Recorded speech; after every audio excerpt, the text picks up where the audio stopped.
Namaskaram. Today I will tell you a very beautiful story of भगवान Mahakal. This story is an epic example of भक्त के पास भगवान आते हैं.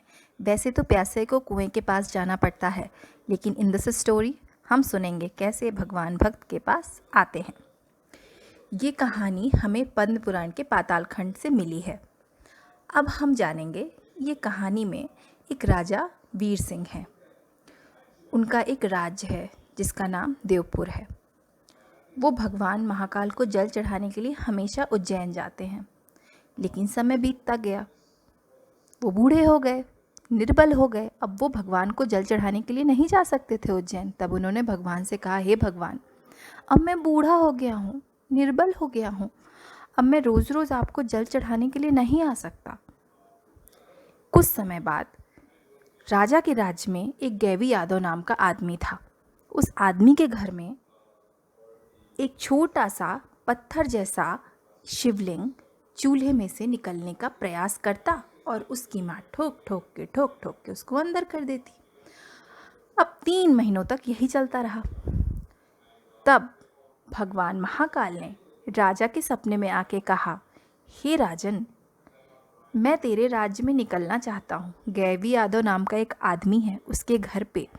लेकिन अब सारा वृत्तांत सुना दिया भगवान ने. दूसरे दिन राजा उस गैवी यादव के घर पे गए.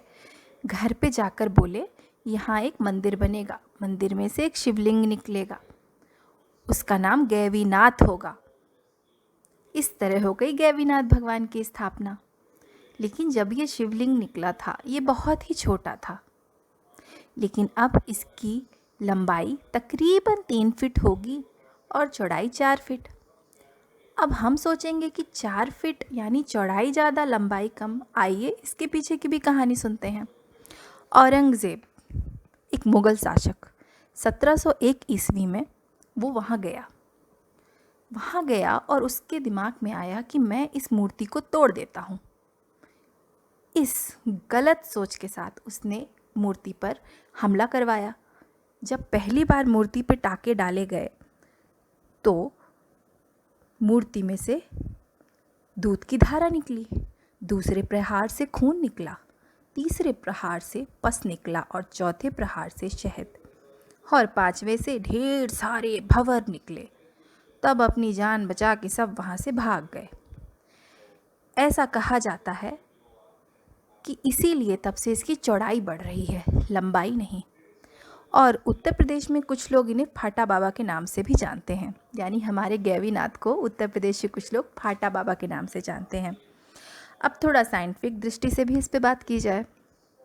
ऐसा कहा जाता है कि शिवलिंग के सामने एक छोटा सा तालाब है. उस तालाब की गहराई कोई नहीं माप पाया. वो कितना गहरा है, उसका पानी कैसे आया, कोई नहीं जानता. ऐसा कहते हैं क्षिप्रा नदी जो उज्जैन में बहती है, महाकाल, वहीं से उसका कुछ कनेक्शन है.